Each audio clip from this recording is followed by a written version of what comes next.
Hello everyone, welcome back to my channel computer knowledge classes. ये video lecture मेरे DBMS playlist का 8वां lecture है। इस लेक्चर में हम लोग कॉन्सेप्ट ऑफ की जानेंगे और उसके टाइप्स। मैं हर बार की तरह इस लेक्चर के भी लास्ट में एक एक्सरसाइज दूंगा जो कि बहुत ही ज़्यादा इंपॉर्टेंट है यूनिवर्सिटी एग्जाम, नेट, गेट और तो और वो एक्सरसाइज जॉब इंटरव्यू में आने वाले क्वेश्चन के लिए भी बहुत ही ज़्यादा इंपॉर्टेंट है। तो ये कॉन्सेप्ट ऑफ की क्या हुआ, ये एक ऐसा टर्म है कि वो डीबीएमएस का एक कोर टर्म है। अगर आपने डीबीएमएस डाटाबेस मैनेजमेंट सिस्टम पढ़ा होगा तो आपका की का कॉन्सेप्ट तो बिल्कुल अच्छे से पता होना चाहिए। और ये की का कॉन्सेप्ट हर जगह पूछा जाता है। अगर आपका कोई डीबीएमएस का कहीं पे भी पेपर है तो ऐसा कोई पेपर नहीं बना है जिसमें की का कॉन्सेप्ट आया ना हो। तो चलिए बिना टाइम वेस्ट करते हुए हम लोग आज का लेक्चर चालू करते हैं।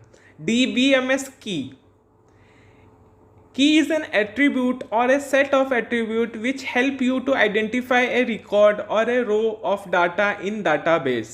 जो हमारा की है वो एक एट्रीब्यूट भी हो सकता है और सेट ऑफ एट्रीब्यूट भी हो सकता है जो कि हमें हेल्प करता है आइडेंटिफाई करने के लिए रिकॉर्ड और रो को हम लोग टपल भी बोलते हैं। डीबीएमएस में रो को टपल भी बोला जाता है। तो आप कंफ्यूज नहीं होइएगा रो क्या होता है और टपल क्या होता है।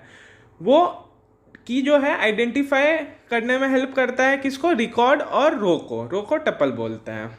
Next, important uses of key, identify unique row from table.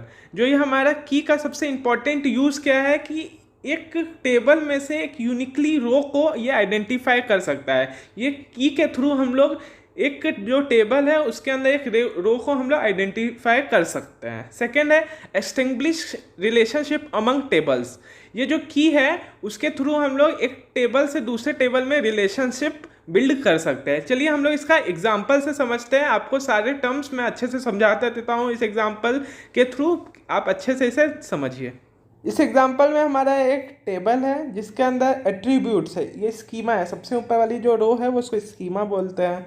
मैंने प्रीवियस लेक्चर में भी आपको बता चुका है। इस स्कीमा में 5 एट्रीब्यूट्स है। पहला आईडी नंबर, सेकंड है नेम, थर्ड है कोर्स, फोर्थ है एज और फिफ्थ है ईमेल।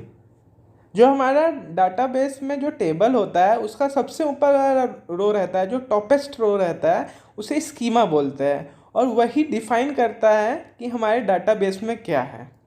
तो जो हमारा टॉपेस्ट है वो हो गया हमारा स्कीमा वाला रो, उसके नीचे जो भी है वो रिकॉर्ड्स हो गए। उस स्कीमा के हिसाब से जो स्टोर है हमारा 1 2 3 जितने भी n नंबर तक रो है तो उसमें हमारा क्या है, रिकॉर्ड स्टोर होता है। तो जैसा कि आप देख रहे हैं इस डाटाबेस में 4 रिकॉर्ड सेव है। आईडी नंबर 1 पे आदित्य, उसका कोर्स क्या है एमटेक, एज है 24, ईमेल है। ऐसे ही करके 4 रिकॉर्ड सेव है। तो ये एक बेसिक सा एक डाटाबेस का एग्जांपल हमने लिया है जो स्टूडेंट का रिकॉर्ड सेव किया गया है। इसमें एक कॉलेज है और उसके अंदर एक स्टूडेंट का रिकॉर्ड है। अब हम लोग वापस डेफिनेशन पे जाते हैं। ए डीबीएमएस ए की इज एन एट्रीब्यूट और a set of attribute which help you to identify a record और a row of A database. तो इसमें आप ऐसा कौन सा ऐसा एट्रीब्यूट्स, मतलब ऐसा स्कीमा में ऐसा कौन सा आप एट्रीब्यूट देख रहे हैं कि वो हर एक रो को यूनिकली आइडेंटिफाई कर पा रहा है। चलिए हम लोग कोशिश करते हैं फाइंड करने का कि ऐसा कौन सा एट्रीब्यूट है जो यूनिकली आइडेंटिफाई कर रहा है डाटाबेस के रो को। तो पहला है हमारा, मान लीजिए हम नेम लिए। तो नेम में आप देख रहे हैं पहले पे आदित्य है, दूसरे पे अंकित है, थर्ड पे है अंकित और फोर्थ पे है विशाल। मतलब इसमें अगर हम लोग इसको की बनाते हैं तो इसमें कॉन्फ्लिक्ट हो जाएगा, 2 इसमें अंकित है तो ये हमारा कैंसिल हो जाता है की बनने के लिए। अब कोर्स में चलते हैं। फर्स्ट है एमटेक, सेकंड है एमटेक, थर्ड है बीटेक, फोर्थ है एमबीए। तो ये भी हमारा नहीं बन सकता है क्योंकि एमटेक रिपीट है। फिर चलते हैं एज पे। एज है 24, फिर 25, 22, 24। तो आप देख रहे हैं 24 रिपीट है तो ये भी की नहीं बन सकता है क्योंकि इसमें कॉन्फ्लिक्ट हो जाएगा। ये 2 रो को आइडेंटिफाई कर रहा है। 24 क्या है, 2 रो को आइडेंटिफाई कर रहा है। अब ईमेल पे चलते हैं। तो ईमेल पे आदित्य @ अंकित कुमार, अंकित झा, विशाल। तो ये जो हमारा ये 4 है बिल्कुल डिस्टिंक्ट है, एक दूसरे से अलग है। तो ये फुलफिल करता है कि हमारा डीबीएमएस का की बन सकता है। क्यों बन सकता है, क्योंकि ये हेल्प कर रहा है हर एक रो को यूनिकली डिफाइन करने में, फाइंड करने में। और फिर हम लोग चलते हैं आईडी नंबर पे। 1 2 3 4, मतलब ये भी डिस्टिंक्ट है, तो ये भी हमारा एलिजिबल है की बनने के लिए। जैसा कि डेफिनेशन में लिखा है कि एक डाटाबेस में एक भी एट्रीब्यूट की हो सकता है या फिर सेट ऑफ एट्रीब्यूट भी की हो सकता है। तो इसमें हमारा क्या है, आईडी नंबर भी की है और ईमेल भी की है। ID number and email are keys for the student table.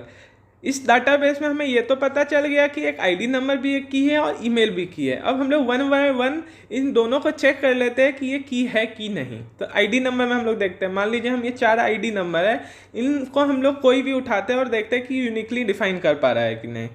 तो जी हाँ, आप देख पा रहे होंगे कि 1 2 3 4 ये सब अलग अलग है और सही में ये चारों रो को डिस्टिंक्ट फाइंड कर पा रहा है, आइडेंटिफाई कर पा रहा है। अब हम लोग ईमेल को चेक करते हैं। इन चारों ईमेल में से भी हम कोई भी उठाते हैं और देखते हैं कि ये यूनिकली आइडेंटिफाई कर पा रहा है कि नहीं रिकॉर्ड या फिर रो को। तो हम लोग कोई भी उठाते हैं, वैसे मान लीजिए हमने अंकित कुमार उठाया, ankitkumar@gmail.com। जी हाँ, ये बिल्कुल फाइंड कर पा रहा है, ये कोई कॉन्फ्लिक्ट नहीं हो रहा है और ये की के लिए एलिजिबल है। तो आप एक बेसिक कॉन्सेप्ट अच्छे से समझ लिए होंगे कि DBMS की होता क्या है। अब चलिए हम लोग इसके वाई वी नीड DBMS की ये समझते हैं। फर्स्ट नीड है हमारी for identifying any row of data in a table quickly.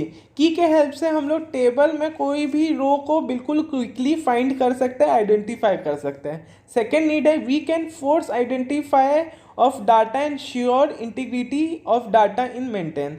इसको मैं पुराने वाले प्रीवियस वाले एग्जांपल से समझाता हूँ इंटीग्रिटी ऑफ डाटा होता क्या है। जैसे ये टेबल है, इसमें है ना हमने आईडी नंबर को एक की बनाया था और ईमेल को की बनाया था। ये इंटीग्रिटी क्या होता है, अगर हम लोग कोई आईडी नंबर को मैंडेटरी कर देंगे कि ये होना ही चाहिए, इसके थ्रू हम लोग क्या कर सकते हैं, इंश्योर कर सकते हैं अपने डाटाबेस में कि इंटीग्रिटी मेंटेन हो। और फिर थर्ड नीड है हमारा to establish relation between table and identifying relation between tables. या हम लोग फॉरेन की का एक कॉन्सेप्ट है टाइप्स ऑफ की में, इसके थ्रू हम लोग अच्छे से जानेंगे कि हम लोग कैसे एक रिलेशनशिप बनाते हैं टेबल्स के बीच में। लेकिन ये इसकी नीड है, DBMS की ये नीड है कि हम लोग एक रिलेशन बिल्ड कर सके टेबल टू टेबल। अब हम लोग नेक्स्ट चलते हैं टाइप्स ऑफ की। ये बहुत सारे टाइप्स की होती है, अलग अलग जगह अलग अलग की यूज़ की जाती है। तो हमारी पहली की है कैंडिडेट की, सेकंड की है प्राइमरी की, थर्ड की है फॉरेन की, फोर्थ की है कंपोजिट की, फिफ्थ की है सेकेंडरी की, सिक्स्थ की है अल्टरनेट की, सेवन्थ की है सुपर की। तो हर एक की के ऊपर मैं एक डेडिकेटेड वीडियो बनाने वाला हूँ, क्योंकि ये की का कॉन्सेप्ट बहुत ही ज़्यादा इम्पॉर्टेंट है सारे पॉइंट ऑफ व्यू से। एग्ज़ाम हो जाए या नेट गेट या फिर जॉब इंटरव्यू, मतलब ये पूछा ही पूछा जाता है। अगर DBMS है आप में तो की पूछा जाएगा। इसीलिए हर एक टाइप्स ऑफ की पे मैं एक डेडिकेटेड वीडियो बनाने वाला हूँ आने वाले प्लेलिस्ट के वीडियोस में। जैसा कि मैंने इस लेक्चर के स्टार्टिंग में बोला था कि मैं हर एक लेक्चर के लास्ट में एक्सरसाइज देता हूँ, तो चलिए हम लोग एक्सरसाइज की तरफ बढ़ते हैं। ये लेक्चर 7 मतलब मेरे प्रीवियस लेक्चर के एक्सरसाइज का सॉल्यूशन है। हम लोग इस लेक्चर के एक्सरसाइज की तरफ बढ़ते हैं। ये बहुत ही ज़्यादा इंपॉर्टेंट है यूनिवर्सिटी एग्जाम, नेट गेट और जॉब इंटरव्यू के लिए। तो इसमें पहला क्वेश्चन है what are the important use of DBMS key. Second है in one database 2 keys can exist. Third है DBMS key help you to identify what. Fourth है DBMS की कंसिस्ट ऑफ। तो ये 4 बहुत ही ज़्यादा इंपॉर्टेंट क्वेश्चन है, तो आप इसे जल्दी से जल्दी सॉल्व करके कमेंट सेक्शन में मुझे बताइए। और अगर आपको इस लेक्चर से कोई भी रिलेटेड क्वेरी हो तो आप मुझे कमेंट सेक्शन में पिन कर सकते हैं। वीडियो देखने के लिए thank you. Do like, comment, subscribe. Thank you.